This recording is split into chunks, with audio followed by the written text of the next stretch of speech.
Welcome back to episode 6 of The Dish at the Flagler podcast studio. Join us.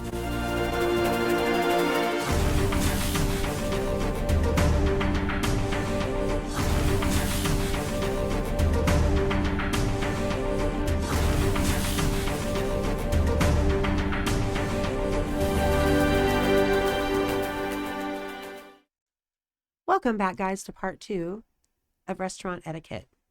Today, we're going to be talking about it from the server and bartender side, or the front of house side, however you look at it.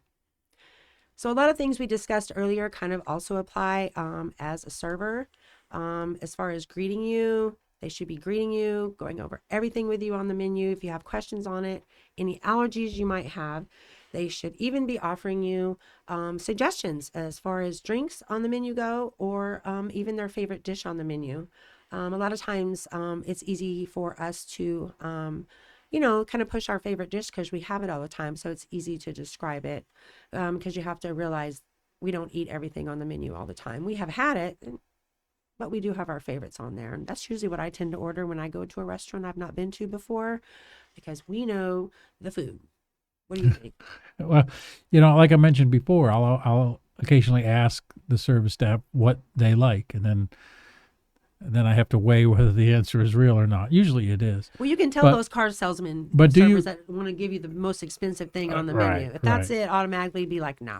Yeah, but do they require you to taste each dish on your menu where you work? Yeah, how we do it is we have when we roll out the new menu, we have like a staff party, if you will, in one of the rooms, and the chefs make all the dishes, and everybody tastes all the dishes, and that's when he tells us how they're prepared, what's in them, and things like that. And then we can ask, like, is there gluten in that? If some people don't know that gluten is like a wheat allergy. Some people don't know what has and doesn't have wheat. So the younger people, we have to, tell them those things. But we do get to taste it. And of course we get, to have food when we're working as well. We can, buy our food. So we do try the food. And from time to time, we'll make a dish again and let everybody just have like a crew taste of it, like in the window. I do that with the desserts too. With everybody, I usually do a crew taste once a week, especially if it's something new, because I want them to be able to describe it to the table. Sure. So they can give them a true what it's going to taste like. It's hard to do that when you can't taste something, especially if you're vegan. We used to have Kylie used to be one of our servers, and she was vegan for the longest time. And she was the best server, but she couldn't really describe a lot of stuff to people because she was vegan. So she didn't have it. She couldn't try hardly anything on the menu. So I don't know how she managed that, but she did a really good job at it. But just remember, your servers should be knowledgeable about your drinks and your food when you're dining. And the drinks too, when I'm making new cocktails on the menu, I always do crew tastes on those. I just split it up between 6 or 8 people, so it's not a lot of alcohol, because they need to know what it tastes like. Because a lot of people will ask you, what does it taste like? Even though they read the description, they can't in their mind grasp. Right. So it's easy when you've tasted it to describe it to your tables. Your server should also be really pointing out to you things that are special about your restaurant. Do you hand bread the shrimp yourself? Do you clean the shrimps yourself? Do you make your own bread, or do you make your own sauces? Do you make your own dressings?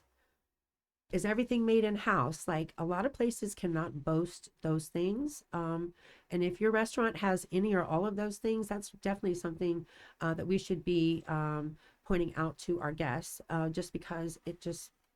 Oh, it's a perk. It's a special perk. It is a perk, because a lot of places don't do all those things. They don't squeeze their own juice. They don't make their own sauces. They just don't do all those things. It's easier just to order it and have it delivered. But it's not going to provide the best guest experience for you on the food side. And that's kind of where the restaurants that are really busy all the time that you have to get in are the ones that get that concept. I think, I really do think that. And I enjoy it as a patron. I enjoy it when the waitress gives me that kind of information, whether the sauces are made in-house and stuff, because let's face it, they always taste better. Yeah, they really always do taste better. And everybody use Kins. So if they tell you, no, we don't make them in-house, but we use Kins. Kins is the best pre-made sauces, but they don't taste anywhere near homemade, especially Caesar dressing and ranch. You can't go wrong with scratch made. Right. I like that stuff myself. That's how I eat at home. So when I go out, I really appreciate the effort because I know it takes the prep cooks in the morning shift time to make the things for the evening shift and evening shift to make things for the morning shift. So just the extra perk, you get the fresh, nice, Yeah. tasty stuff, which is why we go out to eat, right? You go Yeah. out for the food, you go out for the atmosphere, and you go out to be around other people Yeah. It's having the a whole good time. It experience. really is a whole experience. And if you stay for dessert, that's just a plus, you know? And I really try to get people to stay for dessert because that's what I make and that's what I enjoy making. And dessert is an extra cherry on top to a wonderful meal with a wonderful atmosphere. And you just can't go wrong, And especially if you share it. sometimes you have to eat the dessert first because you never know. Yeah, sometimes if they're going to have room or not for after. And That's right. we do that too. We serve it all day long, so you can have dessert any old time you want. That is so funny. All right, so two things. Servers. Well, firstly, somebody in the kitchen wanted me to make sure to mention that, and I promised I wouldn't name names, so I won't do that. But he wanted me to tell everybody that comes to a restaurant that when your food's taking forever, it's not the kitchen's fault. It's always the server's fault. And he just wanted me to let you know. It's always the server's fault. Yeah. Yeah. Okay. It's Sure. always the server's fault. So if you I work back of house and front of house. So back of house is the kitchen. Front of house is like the servers, the bartender, the hostess, the people you see. I work both sides. So I hear both sides of it. So I'm kind of mixed up in the head because I don't really know where I stand on it, but I see all sides of it. But the kitchen does blame the servers a lot for food being, we call it dragging. Food, we know how long it takes for like a steak to come out. We know because we've been there forever. We know how long it takes. And when it's taken like 5, 10 minutes longer, and they're saying it's our fault, but sometimes it's really because the grill is full and they just have too many I tickets. have to wait. And that's when you go back to the first part of this where we have to slow down seating so those types of things don't happen. But sometimes it gets away from us and we just get too many tickets and that happens. So just Sure. know it's usually a combination of things. It's not really always the server's fault. I promise. It's not always the kitchen's fault. Usually it's just a combination of we have really great food and drinks and we're just busy and we're just trying to pump everything out as fast as we can, as high a quality as we can. So if you want good drinks and good food, sometimes you've got to wait an extra minute. And we don't like it either when the food's dragging either. We do not like it. But the best thing as a server, they should let you know. Okay. All right. When I ring in my food and I go back to the window and I see 10 tickets ahead of my food, I immediately will go to my table and say, listen, you tell we're a lot really, really busy right now. Normally your food would take 15 minutes, but it's probably going to be about 25 minutes. You probably wouldn't even notice, but I just want to make you aware. So you're setting the expectations for the guests. As long as you set the expectations for the guests, you're good to go. Right. Right. And I always promise and over deliver what I promise. So if I tell them 20 minutes, it's probably going to come out in 15, which makes me look golden. Right. And that way, if it takes 20, it doesn't matter either. So everybody's happy. So you always have to be thinking about those types of things when you're sitting at the table or when you're waiting on the table, because you have to weigh a lot of things. Being a restaurant server or a restaurant bartender is not just as simple as, like I said before, slinging food and writing an order down. There's like a essence to it where it makes you feel like you're at their house and they're just taking care of you, not like there's some server working at some restaurant. They make you feel welcome, like you're in their home, like knowing everything about the food, how it's prepared, what's in it. Like that's a great server, keeping your plate full, your drink full, all that stuff. Mm-hmm. It's a great hostess. Hospitality kind of all comes together. And so this is the part that we need to talk about next, and that's going to be the money part. And I figured that one would be the longest one. Yeah. Because I have noticed a lot of industries that are tipped employees. I just read and hear a lot of people saying, well, if you don't like living on tips, then get a different job. Not everybody can work in hospitality. It is a very hard job physically and mentally on you, especially through the holiday season. And I think everybody needs to just give people some grace. And I really think that people need to remember that, because sometimes people are really rude and I don't know that if they mean to be rude or if they're just used to things a certain way, maybe where they moved from or where they came from. Um, but sometimes it does get a little fraying on one's nerves. Yes. So people that say if you don't like working in a tipped industry, go somewhere to a different job. That's not the right thing to say really to somebody because that's what they do and what they love to do. So I would probably try to rethink that statement because people that maybe let's say that deliver for a living and aren't in a big restaurant full of people do that because they don't want to be around rude people and they like a more solo job where they do their own hours and do their own thing, but they're still using their gas and they're still spending their time, and no, they don't get paid a delivery fee. They do not. They live on the tip. So if you can't afford to tip for the service that you're going out to get, then you shouldn't go out and to get the service because we all are adults here. We all know, your massage therapist expects a tip. We know your hairstylist expects a tip. We know the dentist doesn't expect a tip or the doctor doesn't expect a tip. It's nice to leave them some cookies once in a while, but they don't expect a tip. Your waiter, your bartender, the person that parks your car for you, or the person who delivers your groceries for you because you're sick today, they all deserve a tip because that's part of their job. Part of their job is getting tipped. Realtors don't get tipped. Bankers don't get tipped. That's just the way it is. Yeah. There's different jobs for different people. Yeah. And I, in my industry, uh, helping people around the house, handyman stuff or refinishing the tubs and so forth, I don't expect to be tipped. I love it when somebody does tip me, but I'll set a price, and the price I set it's not an hourly wage kind of comparison, but this is what I need to make a living. I don't need the tip on. I love the tip on top of it. It makes me feel good because I think somebody thinks But I've you done don't it. expect it because it's But I not don't part of your expect it. industry. It's not part of it. Exactly. Right. Just like chefs don't get tipped, but I have had people give me money to go take to the chefs, and I have done that before, and they're always often surprised. So they do accept them, but they don't expect them. Right. So just remember when you want to make the comment about that, that's someone's job that they actually love doing, and it's not really nice to tell them to go do something else when you're a cheapskate and you don't want to tip. Yeah. And you decide what's fair. But if somebody's driving 20 miles to deliver you $100 worth of food, I mean, I think that warrants at least a $20 tip. That's what you would tip the server. I mean, you have to weigh these things out as a adult, not be mean about it, because we Right. want to encourage people to work, not to not work. We already have enough of that going on. So just remember, be nice to the people at the McDonald's counter. The kids are 16, 17 years old. It's probably their first job. How would you like to have a grown person yelling at you when you were 16 or 17? Yeah. I just see this happening, and it just blows my mind nowadays how people just think some of these things are okay. And they treat servers bad too sometimes, like running you back and forth. I don't have that problem. I work at the bar, so everything's kind of right there. But the servers, I see them running back and forth 4, 5, 6 times for the same table when it would have been polite and self-aware to ask for the ketchup, the ranch, and the extra milk all at the same time. Yeah. Just because you're not the only person that the server is waiting on, they do have other tables too. And you want the best service and they want to give it to you, but you have to tell them what you need so they can give it to you. If you don't ask or tell, they don't know to give it to you.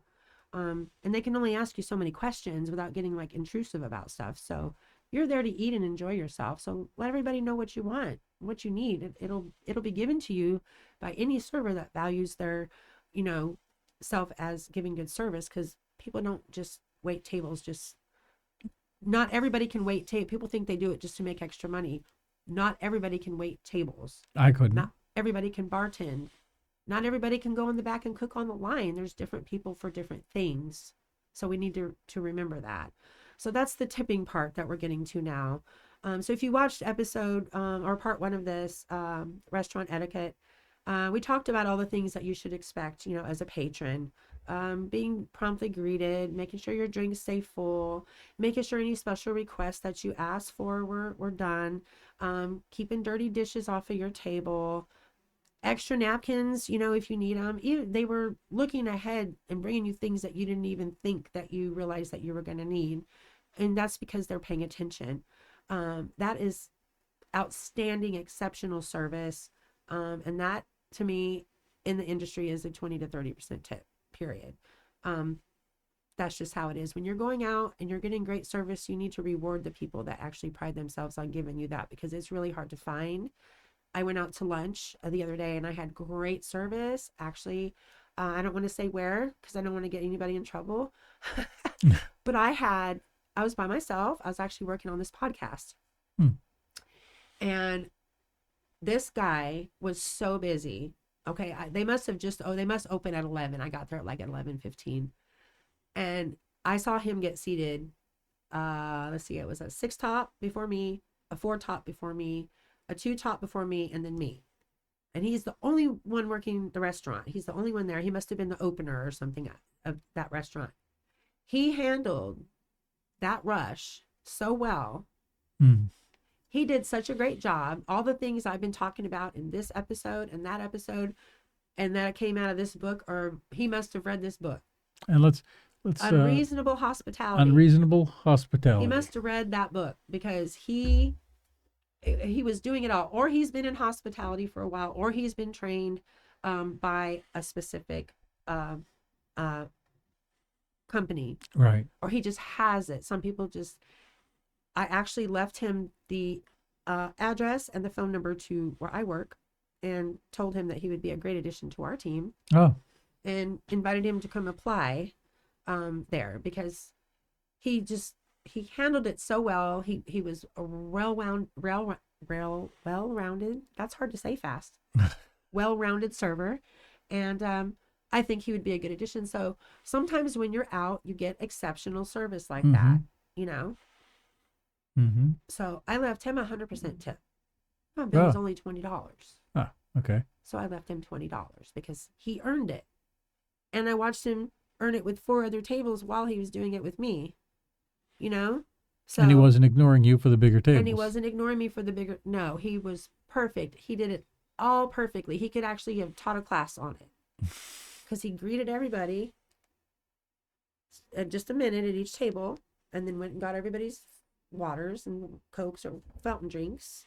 Then he dropped those off and got everybody's bar order. Then he rang that in. And then while that was being made, he came back and answered any questions. Chips and salsa, drinks up, dropped drinks off. And then he started back taking orders. He did it perfectly. He could have taught a class on it. So I'm trying to steal him. Yeah. So I'm taking him. If he's interested, I wrote down all the pluses down there. So I'm trying to steal him from our restaurant. That's how we find people to work in our restaurant. We just added another server / bartender at our restaurant because another one of the servers that's been there a while was out somewhere and got that exceptional service. We want to fill our restaurant with all of that. We have it. We're shorthanded. We need some more people. So we're working on filling those positions. So I've been out working on podcasts and also kind of sort of scouting just because we're looking for some experienced kitchen people. We need 2 or 3 experienced kitchen people. We can't have somebody that doesn't know, corner, sharp knife, hot, coming around, like all those things. If you work in the kitchen, you know what I'm talking about. We need somebody that has training in a kitchen, that knows how to work fry, work saute, can work the grill, can prep. Because we've had, like I said, one go off to college and another one come back from college and then get hired for what he went to college for. So we've lost 2 when we already had an open spot. So we have 3 open spots. So you can reach out to me on the podcast page or on my personal page if you know somebody looking. It's a great place to work. You get a great wage. Full-time, you earn days off. You get paid vacation, and you also get half of your benefits paid. If you're full-time, and it takes about 6-7 months to become full-time, but it's well worth it. I've been there almost 5 years. So this isn't a commercial for there. We just really need some good people, and Indeed isn't cutting it for what we're getting off of Indeed. So I'm trying to reach out to people here in Palm Coast because actually over half our staff is from Palm Coast. If y'all didn't know that, front of house and back of house. You probably live next door to somebody that works at the resort. So we're talking about tipping. Just make sure you tip your delivery drivers. Make sure you tip your bartender, and especially make sure you tip your servers, especially during this busy time of year. And just remember, if it's a holiday like Valentine's, Mother's Day, they're away from their family too. So sometimes tip a couple extra bucks in occasions like that, Or if you get that exceptional service and you can't steal them to come to your restaurant like I am, you can tip extra for that instead. You can just tip them extra money and they'll appreciate you for that. Um, I want to also let you know our next episode is actually going to be not a live because we're going to tape it, but we're going to tape it at the restaurant that I talk about all the time Mm-hmm. and at the resort that I talk about all the time because we have a lot of great places here in Flagler, and I know the Margaritaville's open, and I know we're going to be competing with that. The Guy Harvey Resort will be competing with the Margaritaville Resort. The Guy Harvey Resort is being franchised, so we will be competitors. So if you guys are going to enjoy the Margaritaville, I might as well invite you all out to the Guy Harvey Resort, to the in-house restaurant Santiago's, Florida Kitchen, and Craft Bar. That's where I work. To try us out, you can check the rooms out. We have venues for Christmas parties for your employees, weddings, baby showers. We have a pool outside. We have a tiki bar, access to the beach. Everything's close parking. It's a really great little venue. It's starting to take off. People are starting to find out about us. So our next episode is going to be filmed out there. We're going to have a ladies luncheon, or Alan and I are going to have a ladies luncheon out there with one of the groups in town at the resort. And we are going to talk about that group, the podcast that's coming from that group. Hi, Cindy. And the food at the resort and the rooms and just what it looks like all around out there. And so you can see like what I talk about all the time, so it'll make sense. And I can hopefully steal some customers from out there, have you come see us out there. And you can try my desserts for real, right? Yeah. Yeah. Well, So I do. Alan gets to try them all the time, but you get to try the hot food too. Our hot food menu is pretty stellar.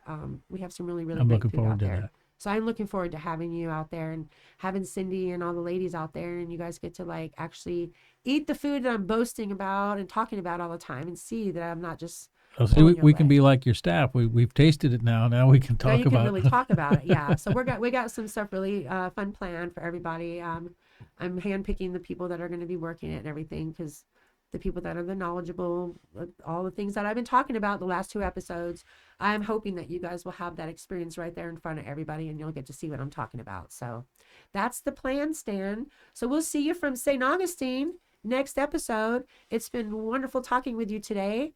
I'm so happy that you're watching and paying attention and getting to know everything. And oh, I almost forgot to tell you, the Popeyes. The Oh, Popeyes. Popeyes. I've been seeing a lot on Nextdoor about the Popeyes here in Palm Coast. They're skimming credit card information from y'all when you're going through the drive-thru or inside. I don't know how, but don't use a credit card at the Popeyes. Pay cash or just don't go. See you next time.